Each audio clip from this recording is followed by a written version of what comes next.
நமது வேல் ஆயுதம் சேனலை தாங்கள் அனைவரும் சப்ஸ்கிரைப் செய்திட வேண்டுகிறோம். நன்றி.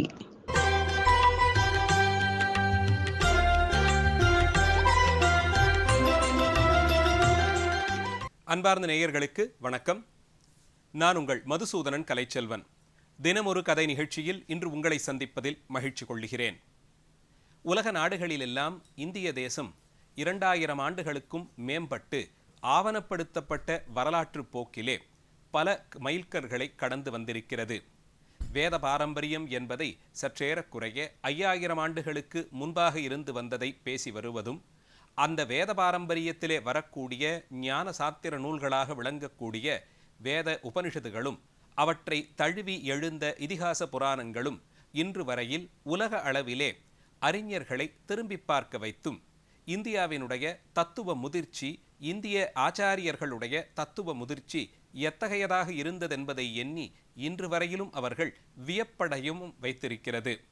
அப்படிப்பட்ட ஞான திரளாக விளங்கும் வேதங்களினுடைய முடிந்த முடிவாக உபனிஷதங்கள், அதாவது வேதாந்த பகுதி போற்றப்படுகிறது. இந்த வேதாந்தத்தை தான் பல ஆச்சாரியர்களும் அவரவர்கள் வழியிலே நின்று விளக்கி அதன் மூலமாக பல சமய கோட்பாடுகளை முன்மொழிந்திருக்கிறார்கள். அப்படி எழுந்த சமயங்களுக்குள்ளே விசிஷ்டாத்வைதம், அத்வைதம் முதலிய சமயங்கள் பிரபலமாகவும் இருக்க பார்க்கிறோம். இந்த சமயங்களினுடைய ஆச்சாரியர்கள் அந்தந்த சமய நெறிக்கு தகுதியாக வேதாந்த நூல்களுக்கு, அதாவது உபனிஷதுகள், பிரம்மசூத்திரம், பகவத்கீதை முதலிய நூலுக்கெல்லாம் உரையாத்து அந்த உரையை வாழையடி வாழையாக குரு பரம்பரையின் வழியே வருபவர்கள் வாசித்தும் அதன் மூலமாக தெளிவு பெற்றும் சிறந்திருக்கிறார்கள்.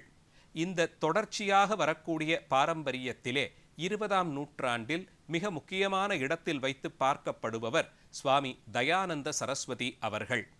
இவர் தமிழகத்தைச் சேர்ந்த திருவாரூர் மாவட்டத்தில் மஞ்சக்குடி என்றழைக்கப்படும் சிற்றூரிலே 1930ஆம் ஆண்டு ஆகஸ்ட் மாதம் 15ஆம் தேதி திரு கோபால் ஐயர் வாலம்மாள் தம்பதியினருக்கு மகனாக பிறந்தார்.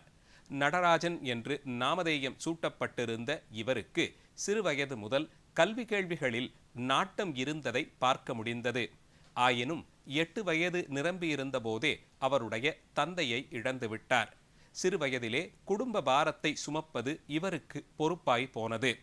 ஆயினும் பல்வேறு இக்கட்டான சூழ்நிலைகளையும் இறைவன் துணையோடே கடந்து வந்த இவர் சென்னையிலே அப்போது இயங்கி வந்த சில நாளிதழ்களிலே ஆசிரியராகவும் அதற்கு கட்டுரைகள் சேகரித்து கொடுப்பவராகவும் பணியாற்றினார்.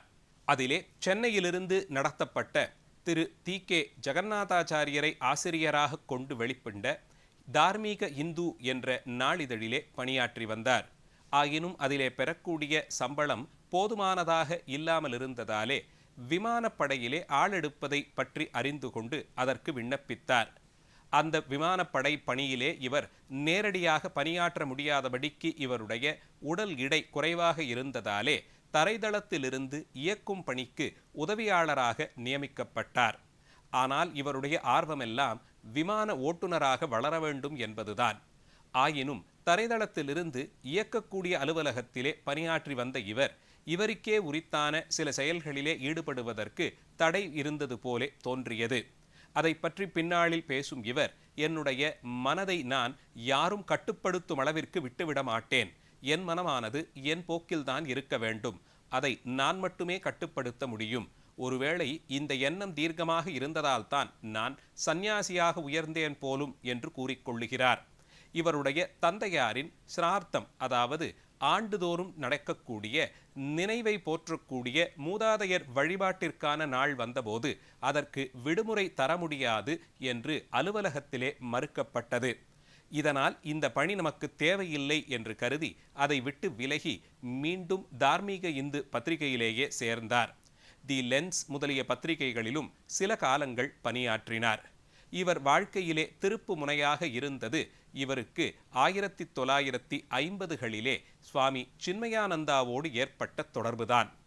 சிறு வயதிலிருந்து தன்னுடைய குடும்ப பாரத்தை சுமந்து வந்த இவர் இளமை பருவத்தை அடைந்திருந்த போது தன்னுடைய உடன் பிறந்தவரான திரு ஸ்ரீனிவாசனிடம் தன் குடும்ப பாரத்தை சுமக்கும் பங்கை அதிலும் அவர் பிறந்த மஞ்சக்குடி என்ற அந்த கிராமத்தில் இருந்து கொண்டு அவர்கள் குடும்பத்திற்கு பாத்தியப்பட்ட நிலபுலன்களிலே நடக்கக்கூடிய விவசாய பணியை மேற்பார்வையிடும் பணியை பகிர்ந்து கொண்டார். அதனால் இவர் பல ஊர்களிலும் தங்கி பணியாற்றக்கூடியதும், அதிலும் குறிப்பாக சுவாமி சின்மயானந்தாவோடு ஏற்பட்ட தொடர்பும் இவருடைய மனதளவிலே சமயம் சார்ந்த எண்ணங்களை, தத்துவம் சார்ந்த எண்ணங்களை வலுப்பெறச் செய்திருந்தது. சுவாமி சின்மயானந்தாவினுடைய உரைகளால் ஈர்க்கப்பட்டு இவர் அது தொடங்கப்பட்டு, சின்மயா மிஷன் என்ற அமைப்பு தொடங்கப்பட்டு ஓராண்டுக்குள்ளாகவே அதிலே பல துறைகளிலும் பணியாற்றி அதிலே பல பொறுப்புகளை தான் வகித்து கொண்டு அதனுடைய செயற்பாட்டாளராக உயர்ந்தார். அப்படி உயர்ந்த இவருக்குத்தான் 1955 ஆண்டு மதுரை நகரத்தில் சின்மயா மிஷனுக்கான அலுவலகத்தை தொடங்கும் பணியை கொடுத்திருந்தார் சுவாமி சின்மயானந்தா. அதை மிகவும் சிரத்தையோடு ஏற்றுக்கொண்டு அங்கே சென்று அதற்கு போதுமான இடத்தையும் வசதிகளையும் பார்த்து மதுரை நகரத்திலே சின்மயா மிஷன் தோற்றுவிக்க காரணமாக இருந்தார். திரு நடராஜனாக அறியப்பட்ட இவரை அழைத்து கொண்டுதான் சுவாமி சின்மயானந்தா அவர்கள் வடக்கே உத்தரகண்டிலே இருக்கக்கூடிய தன்னுடைய குருவான திரு தபோவன் மகாராஜ் அவர்களை தரிசிக்கச் சென்றார். திரு தபோவன் மகாராஜோடு சில ஆண்டுகள் தொடர்ந்து ஈடுபட்டு அங்கேயே தங்கியிருந்து அவரிடம் வேதாந்த பாடங்களையெல்லாம் சுவாமி சின்மயானந்தாவோடு சேர்ந்து கேட்கக்கூடிய பேறு இவருக்கு வாய்த்தது.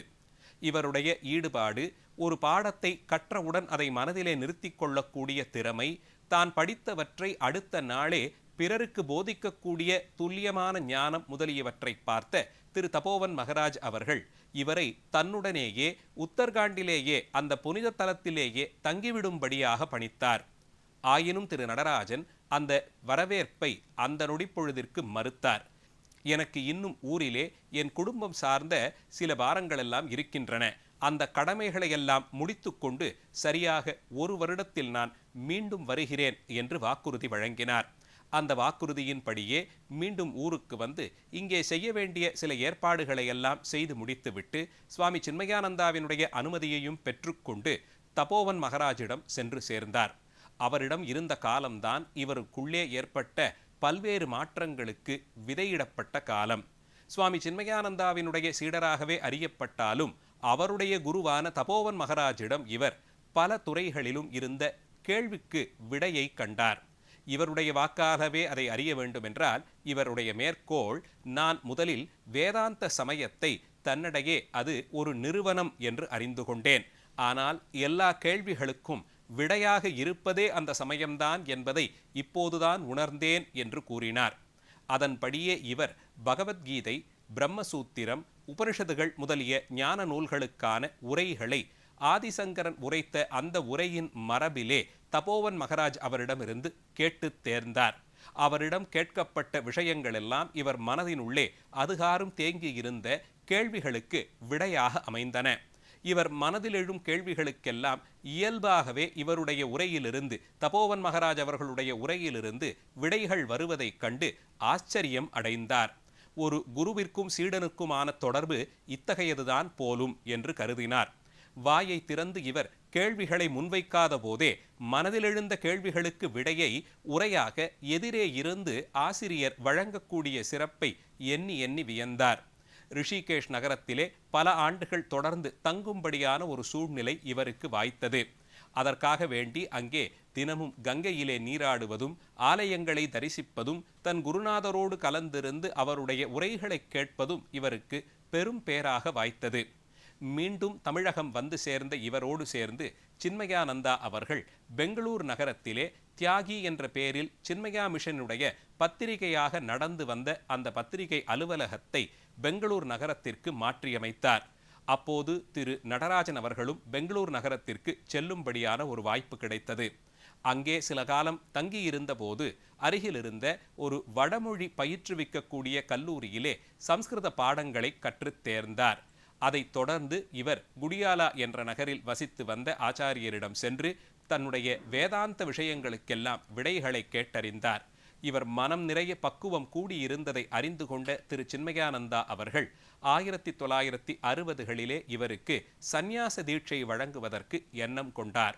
அதுவரையில் திருமணம் செய்து கொள்ளாமலேயே குடும்ப பாரத்தை சுமந்தும் சிறுவயது முதல் தான் பெற்ற அனுபவத்தினாலே பல்வேறு நிலைகளில் பக்குவம் கூடியிருந்தவரும் வடமொழி, தென்மொழி, பகவத்கீதை, உபனிஷத்துகள், பிரம்மசூத்திரம் முதலியவற்றிற்கு நல்ல ஆழ்ந்த புலமை பெற்றவராகவும் விளங்கியதாலே இவருக்கு சந்நியாச தீட்சை கொடுத்து இவர் மூலமாக வேதாந்த மரபை இன்னும் பிரபலப்படுத்தலாம் என்று எண்ணினார் திரு சின்மயானந்தா அவர்கள்.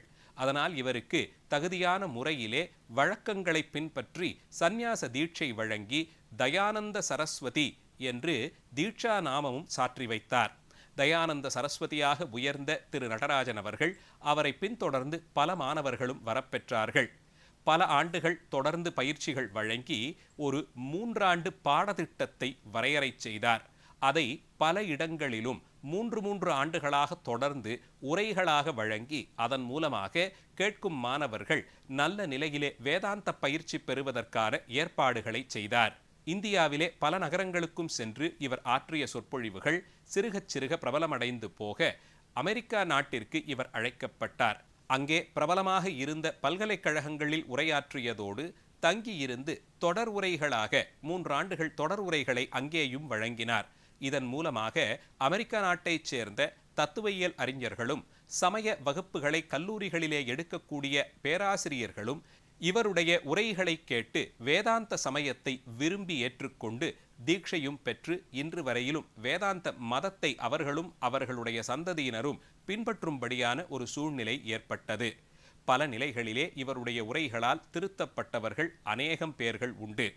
சேவை செய்வதனுடைய முக்கியத்துவத்தை உலகிற்கு உணர்த்தி மஞ்சக்குடி என்ற அந்த தான் பிறந்த ஊரிலேயே ஒரு வித்யாசாலையை நிறுவினார். அதே போலே கோயம்புத்தூரிலும் உத்தர்கண்ட் நகரத்திலும் மும்பையில் இருக்கக்கூடிய பொவாய் பகுதியிலும் அமெரிக்காவிலும் இவருடைய அர்ஷவித்யா குருகுலம் என்ற குருகுலங்கள் இயங்கி வருகின்றன. அதிலே வேதாந்த பாடங்கள், வார இறுதி நாட்களில் சிறப்பான சத்சங்கங்கள், அவ்வப்போது நடைபெறக்கூடிய வாராந்திர அல்லது மாதாந்திர தொடர் சொற்பொழிவுகளிலே கலந்து கொள்ளும் திறம், ஜோதிடம், ஆயுர்வேதம் முதலிய இந்திய துறைகளிலே ஆராய்ச்சி மேற்கொள்வதற்கான வசதிகள் இவைகளெல்லாம் பல லட்சம் மாணவர்களை தோற்றுவித்து பல ஆராய்ச்சியாளர்களை உருவாக்கி வைத்திருக்கிறது. இத்தனை சிறப்பு பெற்ற திரு தயானந்த சரஸ்வதி அவர்கள் அவர் மனதிற்கு மிகவும் நெருக்கமான ரிஷிகேஷ் ஆசிரமத்திலே தன்னுடைய நிறைவு நாட்களை கழித்தார். உடல் நிலை பாதிக்கப்பட்டு 2015ஆம் ஆண்டு மருத்துவ சோதனை பலமுறை செய்யப்பட்டும் மருத்துவ வசதிகள் பெற்றும் கூட உடல் நிலை மூப்பின் காரணமாக 2015ஆம் ஆண்டு தன்னுடைய அணுக்கத் தொண்டர்கள் அத்தனை பேரும் புடைசூழ்ந்து இருக்க வேத மந்திர ஒலிகளோடு கூடி தான் இயற்கை எய்தினார். அவருடைய புகழுடம்பு அங்கேயே யதி தர்ம விதிகளின்படி சம்ஸ்காரம் செய்யப்பட்டு அங்கேயே அது வழிபடுவதற்கான ஒரு இடமாகவும் இன்று காட்சியளிக்கிறது. அவருடைய மாணவர்களும் அவருடைய அந்த ஞான மரபிலே வருபவர்களும் சென்று வழிபடு வரக்கூடிய இடமாக, புனித தலமாக ரிஷிகேஷ் கங்கை கரையிலே அந்த தலத்தை நாம் பார்க்க முடிகிறது. இவரால் ஈர்க்கப்பட்டு சந்நியாசம் ஏற்றுக்கொண்ட பலரும் இன்று உலகிலே பல பகுதிகளில் இருந்து கொண்டு இவருடைய பாடத்திட்டத்தின் அமைப்பிலே வேதாந்த பாடம் போதித்து பலருடைய வாழ்க்கையிலும் ஆன்மீக சமய நெறியை கொண்டு சேர்த்திருக்கிறார்கள். சமயம் சார்ந்த துறையிலே இவருடைய பங்களிப்பை கௌரவிக்கும் விதமாக மத்திய அரசாலே 2016ஆம் ஆண்டு பத்மபூஷன் விருது இவருக்கு வழங்கப்பட்டது. திரு தயானந்த சரஸ்வதி அவர்களுடைய சிறப்பை பற்றி, அவருடைய பங்களிப்பை பற்றியும் இன்றைய நிகழ்ச்சியிலே கேட்டோம். நாளைய தினம் மீண்டும் ஒரு கதையோடு உங்களை சந்திக்கிறேன். நன்றி, வணக்கம்.